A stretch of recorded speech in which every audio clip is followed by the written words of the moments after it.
First up, we take a look at the entertainment industry. With a string of big names such as Snoop Lion and Bon Jovi having recently hit the Cape Town circuit, we take a look at the impact that big concerts have on the local economy. The Red Hot Chili Peppers, Lady Gaga, Justin Bieber.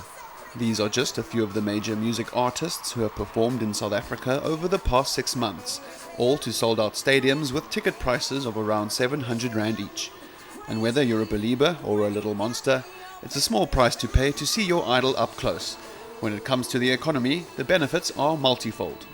The impact of having these major events and big name artists coming to South Africa and to Cape Town in particular has really improved our standing firstly as a destination, because the bigger and popular the artist, obviously the more exposure our brand gets. And that we have seen an increase and a shift in tourism numbers.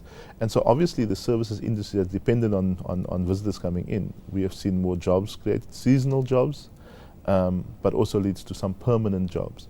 We've seen at the CTITC that hosts many of the functions as well, but we've also seen at the Cape Town Stadium and surrounding. And when you have a concert of this magnitude, for instance, like the Justin Biebers, the Lady Gagas, the Red Hot Chili Peppers, that entire precinct around the stadium and the waterfront in particular, the businesses enjoy tremendously simply because they are oversubscribed and people spend longer hours in their establishments. Obviously, so it benefits them. And then obviously the suppliers that supply them. The city of Cape Town is finding that artists visiting the city to perform for the first time frequently find their way back, creating more money-generating opportunities in the process. Some of them, as we have seen with some of the bands, that when they are about to release new songs, they also then shoot their video here. So it happens on the spur of the moment. They fall in love with it. For many, it's the first time in Cape Town, in South Africa, and they fall in love with the place, and then they immediately decide to shoot some clips for their videos. And so that obviously helps us tremendously. It helps our film crews, because they don't come with their film crews. They have to hire the guys here. When it comes to financing the actual concert, income is solely based on ticket sales. Revenue for a single event at a sold-out venue such as Cape Town Stadium, which accommodates 55,000 people, is around 30 million Rand. However, around 2/3 of that sum heads out of the country to pay for the various costs accumulated on tour. We're looking at all sorts of things. there's the preparation for it, there's wardrobe, there's press material, from photo shoots to online EPK, video shoots, those kinds of things, rehearsals, band rehearsals. I'm sorry, I just said that. Band rehearsals and band payment. And then when you're on tour, you're looking at transport, you're looking at accommodation, you're looking at per diems, daily allowances for each band member. So there's a lot that goes into it. So when the manager an agent or agent is negotiating for those shows, to put the tour together, you're trying to keep in mind that there are all of these things that need to be taken care of, and percentages that come out of it, and all sorts of stuff, to make sure that there is a minimum take-home fee for the artist.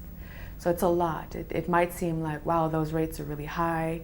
Who does this artist, wow, artists are really coining it, but really it's an ongoing kind of struggle, and to sustain it, it takes a lot. A tour is quite expensive. And the balance is paid to the organizer, who covers promotion, venue rental, and the hire of the crew, which makes the concert possible.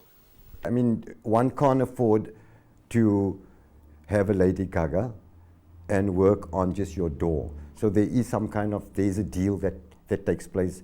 The promoter here sets up all the infrastructure and gets a percentage, and the rest of the money goes out. ESP Africa is the concert organizer behind Cape Town's annual jazz festival, which has brought musicians such as Jill Scott to South Africa. Lombard says that festivals are one way in which more of the revenue generated by ticket sales can be kept in the host country. But in order to do that, Africa needs to develop a concert circuit similar to those in Europe and drive costs down together.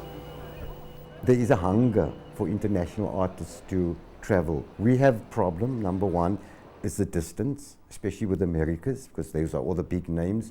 We have an issue with traveling. If they're in big parties, sometimes your cost of flights are more than the fee. and depends on the numbers. And of course, exchange rate, it fluctuates. So there is an appetite for them to come. They are looking at more than one country. So unfortunately, we don't have that African circuit. There are discussions currently going on. There were first discussions were about 6 months ago. And then we were at Reunion Island at Ioma Music Market, where we raised the issue again. How do we start sharing artists? So you can amortize the costs, you can negotiate better prices. The opportunity for African countries to share overseas artists is one which can be exploited in the future and will hopefully lead to bigger concerts, more artists, and more income for host countries.